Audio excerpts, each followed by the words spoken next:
Hi, my name is Dr. Mandy Moore. I'm Executive Director of the Student Success Team, and today I'm going to show you how to organize your study sessions to be more effective and more efficient. And the model's called the Intent Study Sessions. Okay, so Cal Newport developed the straight A student model of time management, and he said the focus is on real work. He said that when most of us do work, we're actually doing pseudo work. We're convincing ourselves that we're getting work done, but we're distracted and our level of focus is really low. And so, what he says is we're not doing real work that can lead to greater performance and effectiveness. Instead, he says the real work model is where you have a 10 out of 10 focus. And with that 10 out of 10 focus, with less time, you can accomplish more work. He says that most of us, when we're doing pseudo work, we're doing things like studying for an exam while watching the news or TV. We're working on math homework while scrolling through TikTok. We're writing a paper while scrolling through Twitter. And he says that's pseudo work. He also says pseudo work is like binge studying, where you engage in a study session for like 12 hours and there's no way to maintain that intensity of focus. And so, what Cal Newport says straight A students did is they had shorter study sessions with a 10 out of 10 focus and short breaks that prime their brain for continued learning. Okay, so how did I know if I was doing a 10 out of 10 focus when I was a graduate student utilizing this approach? I would ask myself, does my level of focus match what I would expect when I'm giving my final presentation in the class? Does my level of focus match what I would expect during the examination? And if it didn't, that wasn't a 10 out of 10 focus. So what you would find me frequently doing in graduate school was simulating that exam, simulating the intensity of the presentation, because that really did help me give the level of intensity and focus that Cal Newport is talking about. And so he says to aim for at least 3 or more of these per weekday, 5 days a week.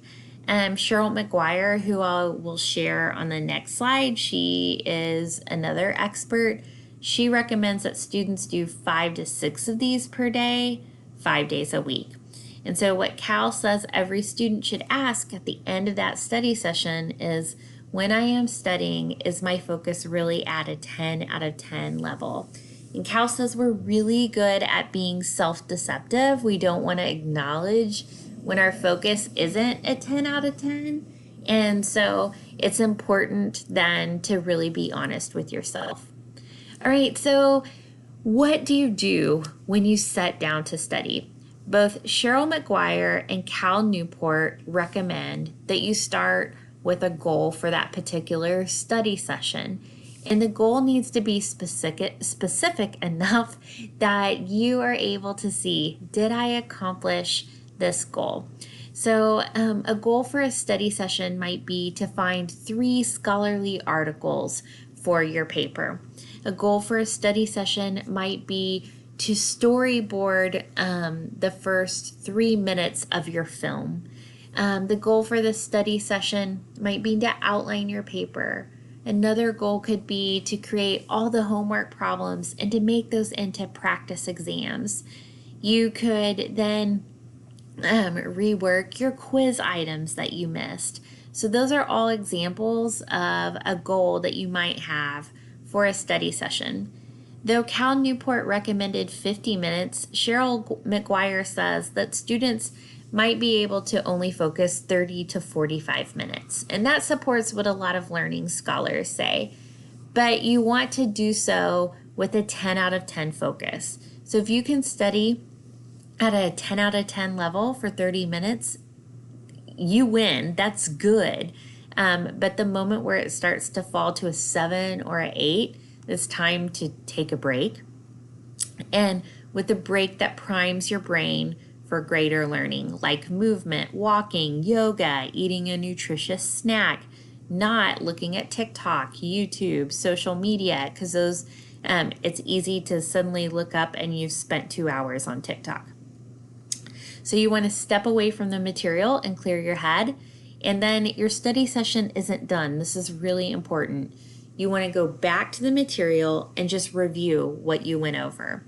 So look it back over, review what you learned and accomplished, review even like note the muddiest points where you didn't quite understand. And then ask yourselves, can I teach this material to someone else? Okay. And that's a good way of knowing if you know the content, because when you teach someone else, it reveals the gaps in your understanding. If you can't explain it, you don't know it. And then, are my study methods effective? And be honest with yourself. And then, like Cal Newport said, when I am studying, is my focus really at a 10 out of 10 level?